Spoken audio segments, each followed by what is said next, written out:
กับบาวพลคือเก่านะพี่น้องเนาะมื้อนี้ก็มาดำนามื้อที่2เนาะพี่น้องเนาะมื้อนี้ก็ได้ประมาณ2ไร่เนาะแต่สิเป็นไร่ใหญ่เนาะพี่น้องเนาะ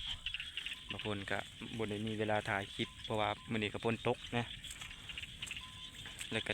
ให้พี่น้องได้เบิ่งเนาะยามแรงๆเนาะบาวพลก็แต่ออกเมื่อเนาะดำแล้วสิประมาณนี้เด้อพี่น้องเด้อหน้าบาวพลก็สิประมาณนี้เสียดายบ่ได้ถ่ายให้พี่น้องเบิ่งเนาะ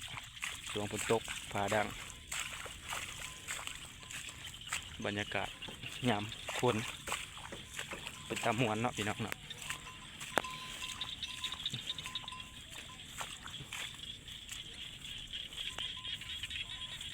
อันนี้ก็ตะกร้าเนาะพี่น้องเนาะแมงอันนั้นกินเบิด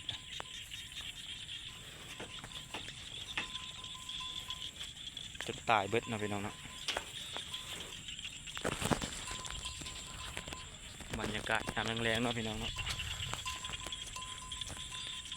เสียดายบ่ได้ถ่ายคลิปให้ทุกคนได้เบิ่งนะตอนฝนตกฟ้าดังบางคนก็บ่กล้าเปิดโทรศัพท์สิประมาณนี้เด้อพี่น้องเด้อ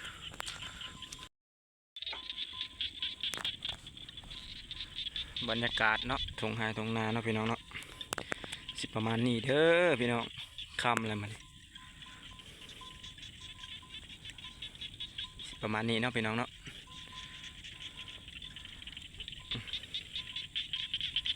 มื้อนี้ฝนตกแห้งเลยพี่น้องลมทั้งฝนทั้งลมเนาะฟ้าดังพร้อมจนได้โจ๊ะมื้อนี้ก็ได้ซองไฮใหญ่คือเก่าคนดำ4 คนเนาะสิประมาณนี้เด้อบรรยากาศยามแรงๆเนาะพี่น้องเนาะตอนนี้กับเวลาประมาณ6 โมงเลยเนาะพี่น้อง